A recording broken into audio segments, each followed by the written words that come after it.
Shalom, selamat pagi anak-anak hebatnya Tuhan. Kembali lagi belajar agama bersama Miss Penny. Miss Penny percaya anak-anak akan selalu semangat dan terus antusias dalam belajar.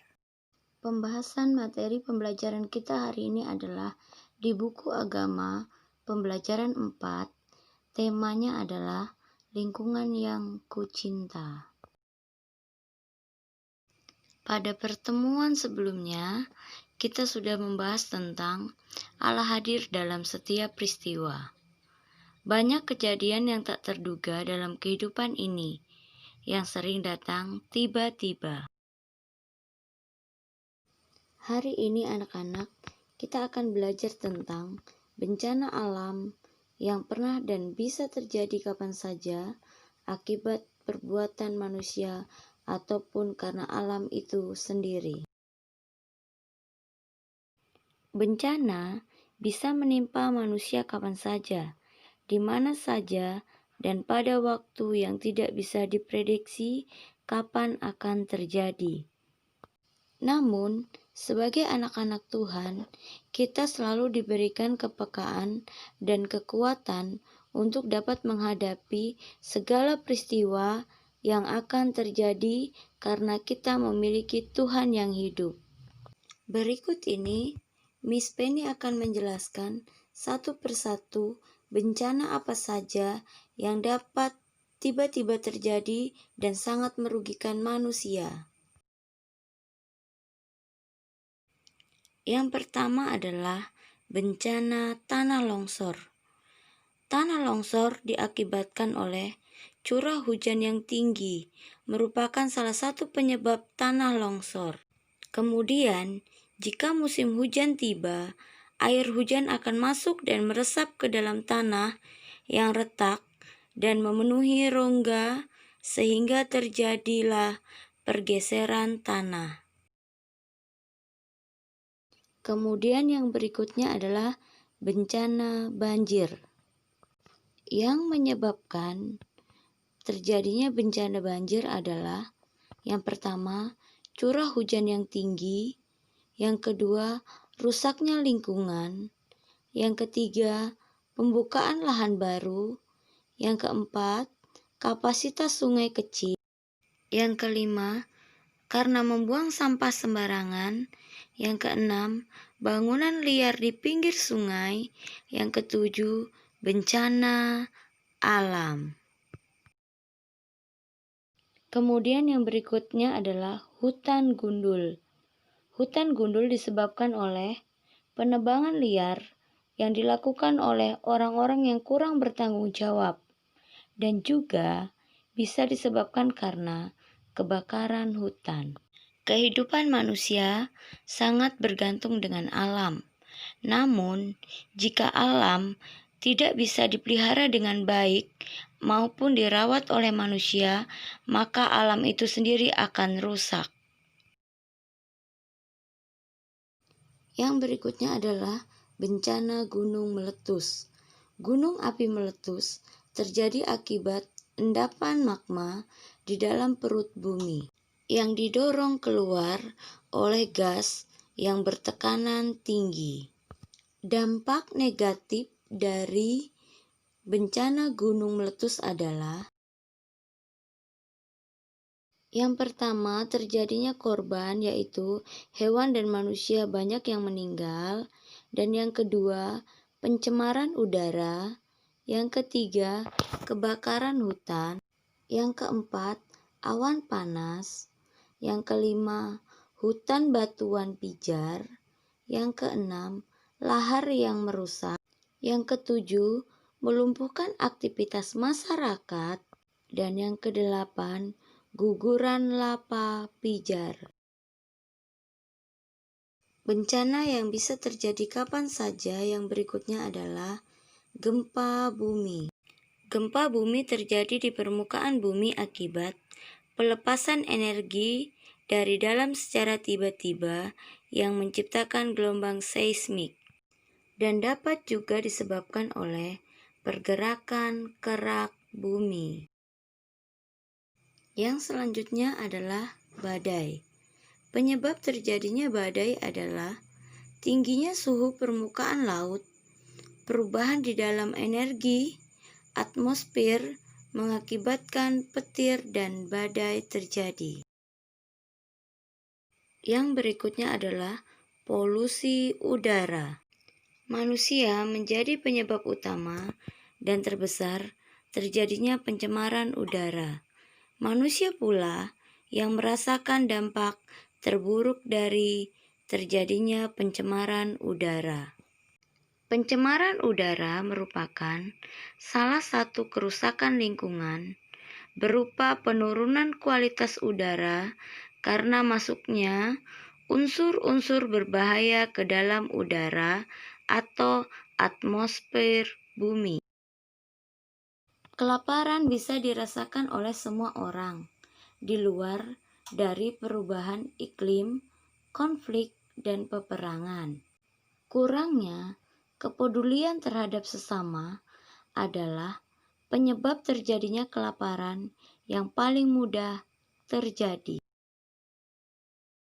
Demikianlah penjelasan dari Miss Penny tentang dampak bencana alam yang dapat terjadi pada kehidupan manusia. Sekarang anak-anak dapat membuka Alkitabnya di kitab Mazmur pasal 65 ayat 9 sampai 13 dan juga kitab Ibrani pasal 6 ayat 7 sampai dengan 8. Mari anak-anak kita akan membaca bersama-sama kitab Mazmur pasal 65 ayat 9 sampai dengan yang ke-13. Ayat 9 berbunyi, Engkau mengindahkan tanah itu, mengaruniainya kelimpahan, dan membuatnya sangat kaya. Batang air, Allah penuh air. Engkau menyediakan gandum bagi mereka. Ya, demikianlah Engkau menyediakannya. Ayat yang ke-10, Engkau mengairi alur bajaknya, Engkau membasahi gumpalan-gumpalan tanahnya, dengan dirus hujan Engkau menggemburkannya, Engkau memberkati tumbuhan-tumbuhannya. Ayat yang ke-11, Engkau memahkotai tahun dengan kebaikanmu, jejakmu mengeluarkan lemak. Ayat 12 berbunyi, tanah-tanah padang gurun menitik, bukit-bukit berikat pinggangkan sorak-sorai. Ayat yang ke-13 berbunyi, padang-padang rumput berpakaikan kawanan kambing domba, lembah-lembah berselimutkan gandum, semuanya bersorak-sorai dan bernyanyi-nyanyi. Kemudian anak-anak, kita akan membaca di kitab Ibrani pasal 6 ayat 7 sampai dengan 8. Ayat yang ke-7 berbunyi, sebab tanah yang menghisap air hujan, yang sering turun ke atasnya, dan yang menghasilkan tumbuh-tumbuhan yang berguna bagi mereka yang mengerjakannya, menerima berkat dari Allah. Ayat yang ke-8, tetapi jikalau tanah itu menghasilkan semak duri dan rumput duri, tidaklah ia berguna dan sudah dekat pada kutuk, yang berakhir dengan pembakaran. Anak-anak, bumi yang sekarang kita tempati memiliki banyak negara dan pulau. Apabila semua orang di bumi tidak bisa menjaga lingkungan, terlebih flora dan fauna manusia bisa punah. Apa yang menyebabkan erosi? Erosi terjadi karena tumbuh-tumbuhan flora yang ditebang secara sembarangan dan tidak bertanggung jawab. Pohon-pohon besar yang sebenarnya memiliki akar yang sangat berguna untuk menahan tanah agar jangan terkikis oleh air, yang kemudian menyebabkan erosi.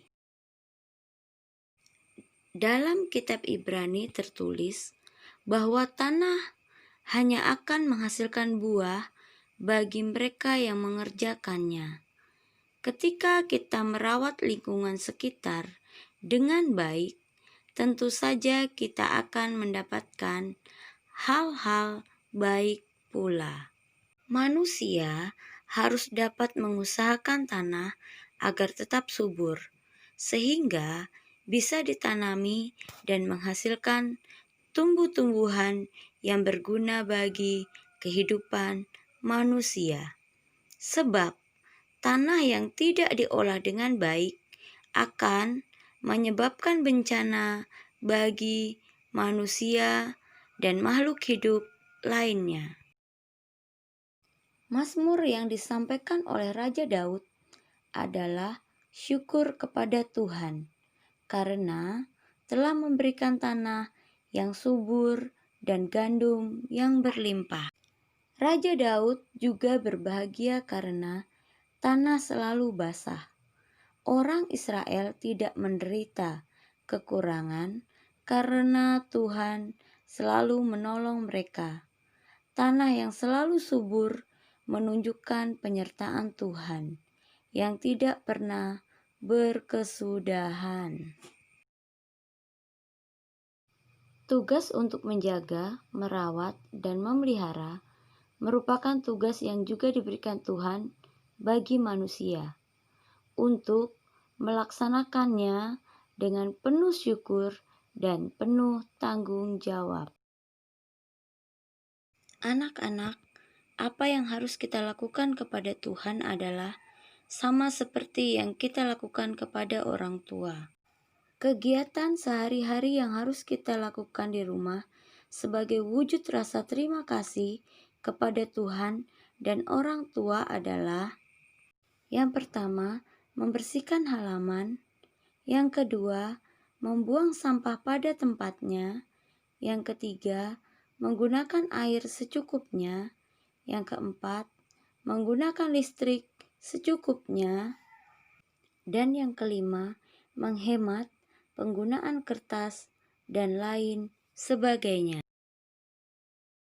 Coba anak-anak membayangkan bagaimana kalau bumi kita penuh dengan bencana akibat ulah manusia. Tuhan sudah menciptakan alam yang sangat indah untuk manusia. Tuhan juga telah mengaruniakan kelimpahan atas bumi dan membuat bumi sangat kaya. Mari anak-anak, kita jaga, kita rawat, dan kita lestarikan bersama alam pemberian Tuhan, agar kesejahteraan alam selalu kita nikmati. Sekian anak-anak, pembelajaran agama pada pertemuan hari ini. Kemudian tugas anak-anak adalah yang pertama, di buku agama halaman 35 kegiatan 1, yaitu menemukan 8 jenis bencana alam. Kemudian tugas yang kedua, buku halaman 36 kegiatan 4. Anak-anak menulis puisi tentang penyesalan akibat tidak mensyukuri anugerah Tuhan melalui lingkungan yang indah. Mari anak-anak, kita akan mengakhiri pembelajaran kita dengan berdoa. Terima kasih Tuhan Yesus untuk pelajaran hari ini. Kami belajar tentang lingkungan yang kami cintai. Tolong kami agar dapat melestarikan flora dan fauna yang sudah Tuhan ciptakan. Semua Tuhan ciptakan dengan sangat indah. Engkau adalah Allah yang luar biasa. Kami bersyukur Tuhan, hanya di dalam nama Tuhan Yesus. Haleluya. Amin. Sampai jumpa di pertemuan berikutnya. Tuhan Yesus memberkati kita semua. God bless you.